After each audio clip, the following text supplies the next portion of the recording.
Rusia está a favor de que América Latina sea fuerte, independiente y próspera, y así lo están tratando ya los medios de comunicación rusos en habla hispana. Vamos a escuchar unos minutos, un fragmento. Ya le decíamos al inicio de este espacio que el presidente Vladimir Putin dijo que Rusia y América Latina comparten una visión común de las relaciones internacionales, pero también aspiran a caminar juntos en este nuevo orden. Así lo declaró en esta primera conferencia parlamentaria internacional que se está realizando aquí en Moscú. Incluye a América Latina y, por supuesto, a Rusia. El líder destacó la importancia de la cooperación de varios ámbitos en la región sudamericana. También habló de esta igualdad, del respeto de los intereses. No le digo más, es mejor que nos enlazamos con mi compañero Galo Fernández, que nos tiene todos los detalles. Querido Galo, ¿cómo estás? Cuéntanos más sobre estas declaraciones del presidente de Rusia ante la conferencia parlamentaria. Hola Betsa, ¿qué tal? Bueno, así es, vamos a comentar un poco lo que se conversó, lo que se habló, lo que se trató en esta conferencia parlamentaria internacional Rusia, América Latina, una conferencia que tiene, por supuesto, un programa muy amplio y durante cuyas sesiones se va a discutir también el papel que tiene la diplomacia parlamentaria para poder reforzar esta cooperación de la que tanto se habla entre Rusia y los países latinoamericanos. ¿Por qué? Porque, bueno, para Putin, la Federación de Rusia y estos países de Latinoamérica ven tradicionalmente, por supuesto, las relaciones internacionales de una manera bastante similar y además ambas están en contra de lo que se llama el mundo unipolar, no buscan un orden mundial multipolar. Es decir, que esta es una de las tantas razones, de los tantos factores que tienen en común Rusia con los países de Latinoamérica, y vamos a escuchar al respecto un poco más de lo que decía el presidente de Rusia. Rusia y los países de América Latina tradicionalmente tienen mucho en común en sus opiniones sobre cuestiones internacionales. Los latinoamericanos siempre han luchado por la autosuficiencia y la independencia, y la historia de su continente está llena de ejemplos claros de ello, como el periodo de lucha contra el colonialismo, durante la época del famoso Simón Bolívar, quien se convirtió en un símbolo de libertad no solo para América Latina, sino quizás para el mundo entero, para toda la humanidad.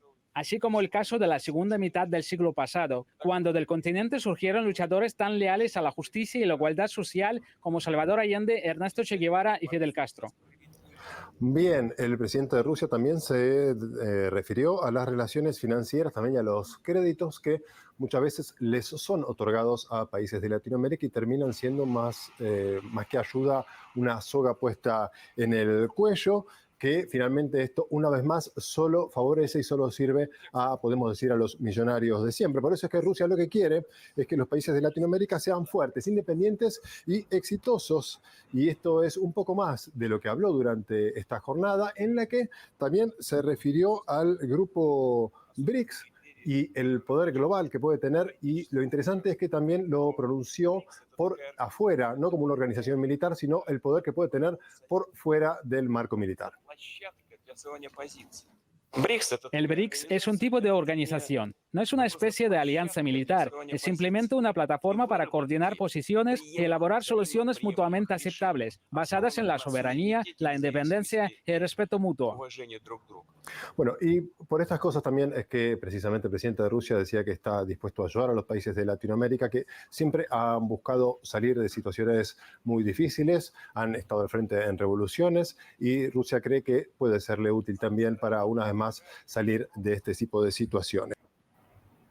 Hugo, pues Putin, consciente de que tiene buena imagen en América Latina, tiene muchísima gente que le aprecia y también tiene excelentes relaciones con todos los países latinoamericanos, excepto con aquellos donde gobierna la derecha entregada a Estados Unidos, lanza este guiño y dice, pues venga, que América Latina sea fuerte, independiente. Ese independiente va a la yugular de Estados Unidos y fuerte, porque sabe que una América Latina fuerte ya no sería tan manipulable por Estados Unidos, y pone el dedo en la llaga, dice, América Latina recibe supuestas ayudas que terminan después estrangulándolas. Tiene bien estudiada la región, Hugo. Bueno, es un gobernante que ya tiene muchos años en el poder, amigo personal de Evo, amigo personal de Rafael Correa, muy amigo cercano también de Chávez en vida y también de Maduro. ¿qué le puedo decir, profe? Cuando se dieron graves crisis, Rusia siempre tuvo la posibilidad o el deseo también de ofrecer asilo. Cuando pasó lo de Julian Assange, se coordinó en el caso de que Assange no pudiera, se lo intentó llevar, si no a Rusia o a Ecuador, y se quedó en la embajada de Ecuador en Rusia, cuando Ecuador era más soberano. Y en el caso de Snowden, que pasó casi inmediatamente, pocas semanas después, también se iba a coordinar las acciones para, si Snowden no se quedaba en Rusia, que menos mal lo hizo, se podía también venir a Ecuador. O sea, las cancillerías de esta región siempre han tenido un enlace muy cercano con Rusia, por lo menos en estos últimos 15 años. Entonces, hay una cercanía, hay un conocimiento. Por ejemplo, aquí en el Ecuador se criticó muchísimo la posición del Ecuador ahora en la Organización de las Naciones Unidas. Como usted sabe, Ecuador es, pertenece como itinerante del Consejo de Seguridad, y el Ecuador emite un comunicado de que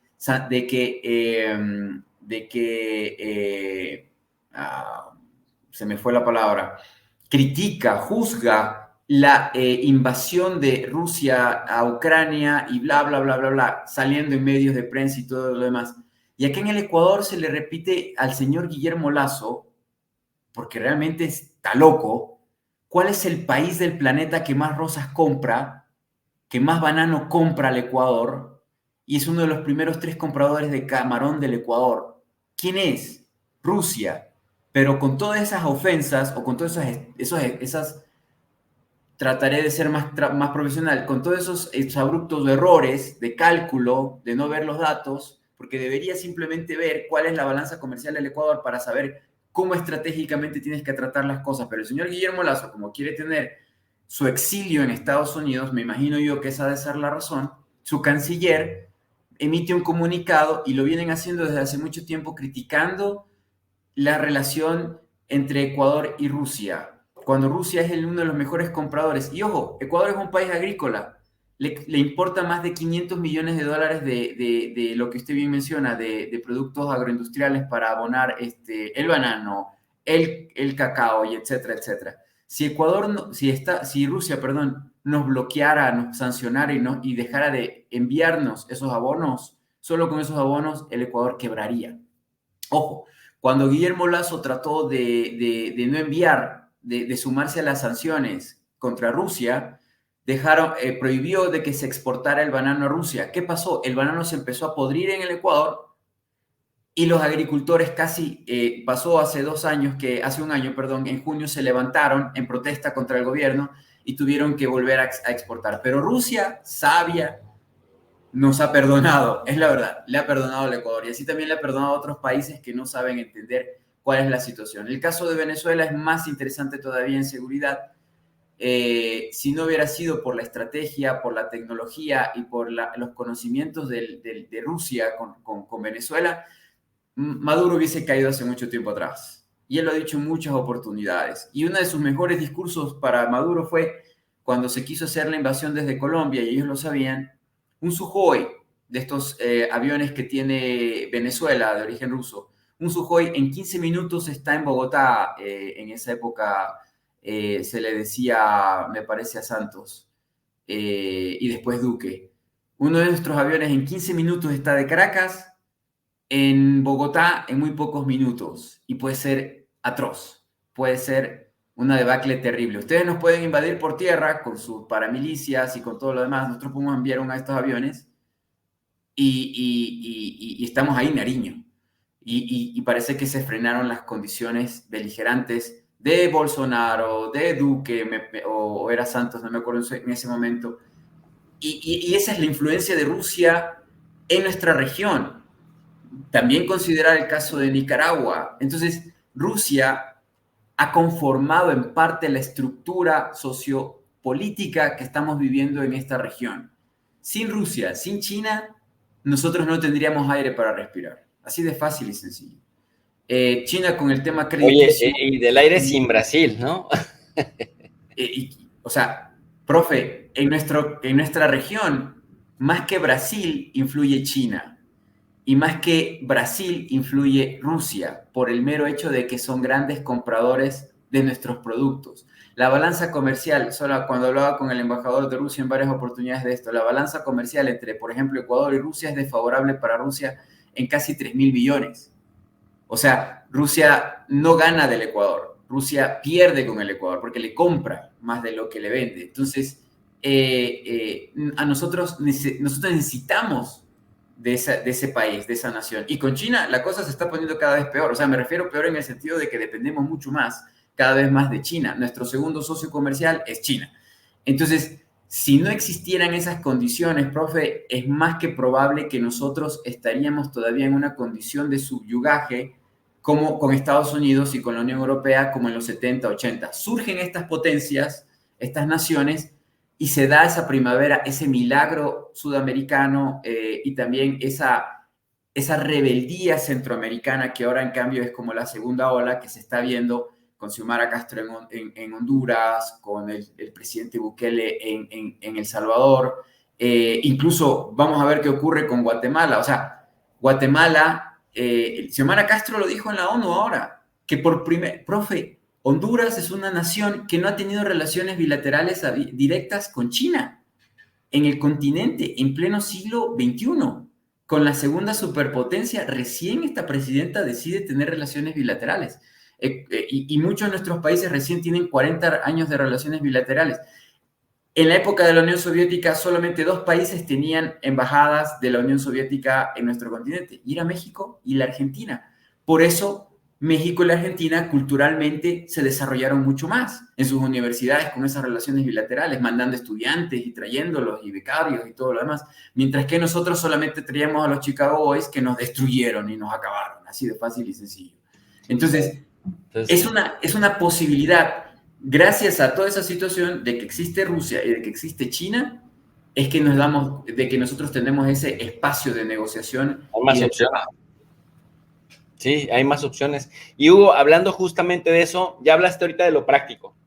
Hablaste de lo importante que en términos fácticos ha sido el que existan Rusia y China.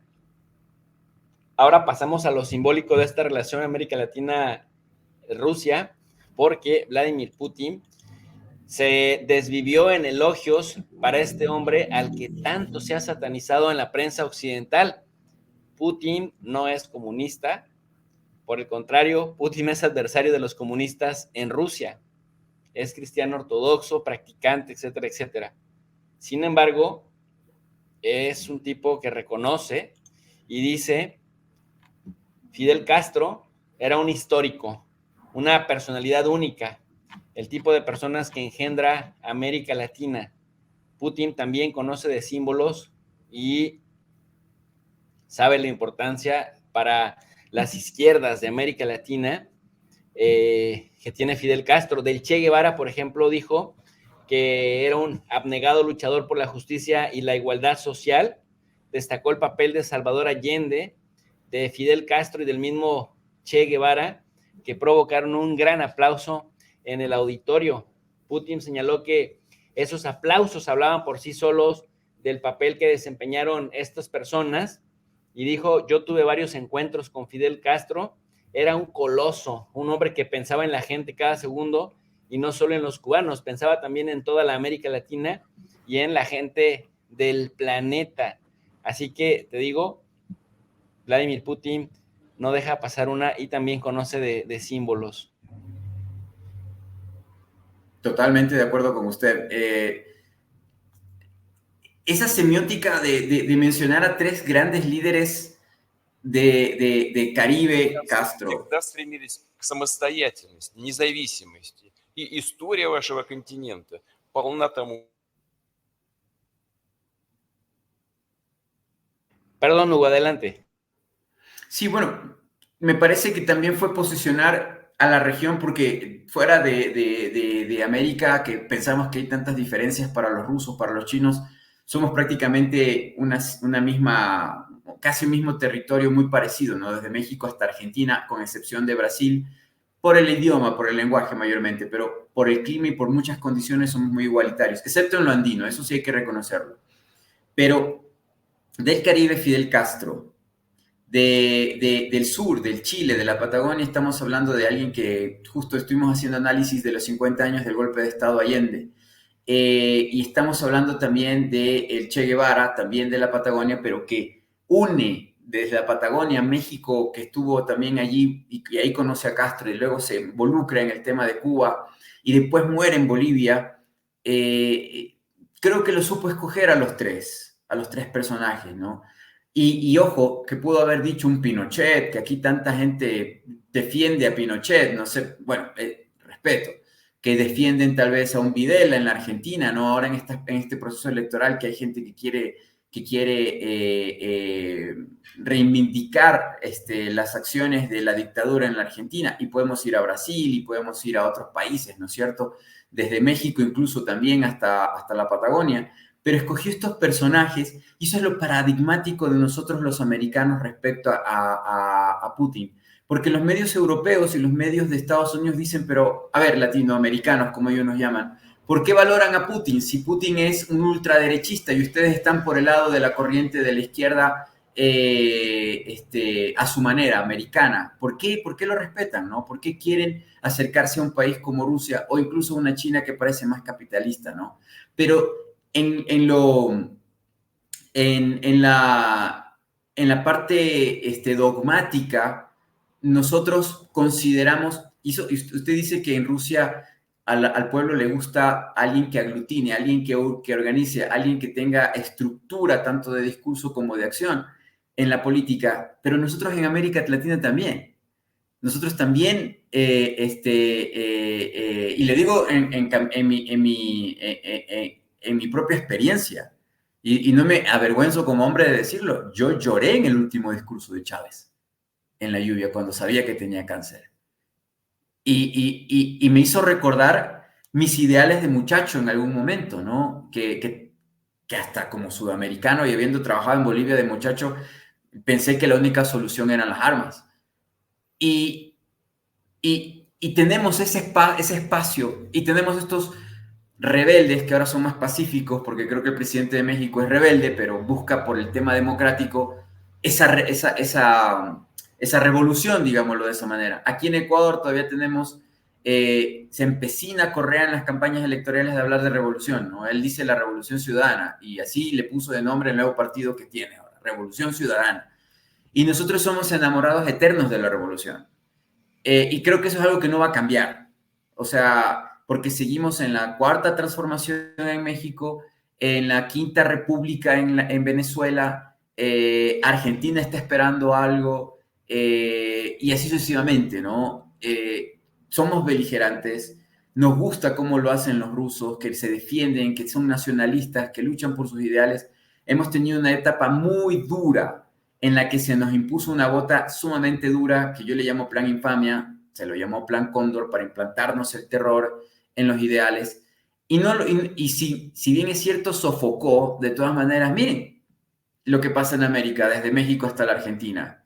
La izquierda todavía no muere, el socialismo todavía está vivo, y pese a todo, se está fortaleciendo. Entonces, yo creo que por ahí Putin es un hombre muy inteligente.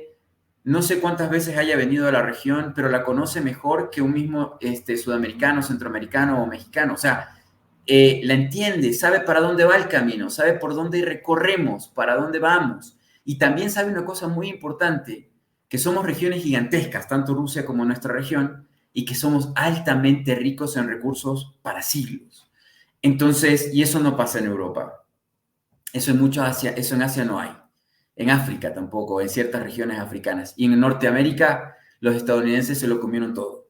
Entonces, ya no hay esas posibilidades. Entonces, Putin sabe que se viene una pelea y una lucha por esa última independencia del norte al sur. Y qué pena que tenga que decirlo, que los mexicanos son los que están enfrentando ese pivotaje de principio, de inicio, luego Centroamérica y luego Sudamérica. O sea, de que se va a venir una hambruna del norte hacia el sur, esa es una realidad que se dará o a mediados de este siglo o más avanzado en el tiempo. Y nosotros ya de abuelos y de viejos veremos cuáles van a ser esos cambios de sur a norte, ¿no? Donde el norte se empobrece porque ya no tiene recursos y le toca invadir, y del sur, que va a tener que defenderse y va a tener que protegerse, ya no de las migraciones de nosotros mismos como hermanos, del sur al norte, sino tal vez del Atlántico hacia las costas atlánticas de América o incluso de otras regiones del mundo, ¿no? Y Rusia no va a tener que hacerlo. Si nosotros vemos en las estadísticas mundiales de migración, Rusia no tiene un alto índice de migración porque lo tienen todo. Y o hay una migración interna. Pero sí estamos empezando a ver una migración muy interesante de estadounidenses hacia México. Muy interesante. Y eso nos dice de que algo está pasando en la demografía. Y eso Putin lo sabe. Tenemos petróleo, tenemos el uranio, tenemos los diamantes, tenemos el oro, tenemos el agua, tenemos el alimento, tenemos las tierras, y etcétera, etcétera, etcétera. Y él lo entiende porque él también tiene lo mismo. Entonces, hay una similitud tremendísima entre estas ambas naciones. La diferencia es que somos territorios muy poblados, o mucho más poblados que obviamente el territorio ruso, ¿no? Por las condiciones climáticas. Mayoritariamente nosotros, de México hasta la Argentina, el clima es vivible, ¿no? Desde México para arriba ya la cosa cambia un poco. Oye, Hugo, y además tiene armas nucleares para defender su bueno, ellos sí. natural, ¿no? Ellos sí, ellos están mucho mejor en ese sentido. Querido Hugo, ¿por qué no invitas a la gente a que se suscriban a Sorprendente Films y le dices qué van a encontrarse por ahí? Muchas gracias, profe. Ese pase gol que usted acaba de hacer, yo creo que es lo que Putin más tiene allí. El tema de la tecnología armamentística y satelital que no tenemos y que nos podrían proveer. Gracias por eso, profe. Les invito a que puedan seguirnos. Estamos ya cerca de 17,000 seguidores. Nos falta un poquito, como verán ahí, estamos en menos de 100 para llegar a los 17,000. El fin de semana complementamos lo que el profe hace en relaciones internacionales con literatura, hacemos un poco de semiótica, damos un poco de clases sobre comunicación. Entonces, eso es lo que mayormente van a encontrar en el canal y también mucho de Sudamérica, mucho de Sudamérica. Tenemos espacios para Colombia, para Perú, para nuestro país y estamos siguiendo las elecciones tanto de Argentina como del Ecuador semana a semana, día a día. Así que muchas gracias, profe, por el tiempo, por la oportunidad y para saludar a todos mis paisanos del continente. Al contrario, mi querido Hugo, muchas gracias por compartirnos tu lucidez y bueno, pues aquí nos estamos viendo como cada viernes, Hugo. Te mando un abrazo y gracias. Buenas noches, profe. Muchas gracias. Buen fin de semana. Buenas noches.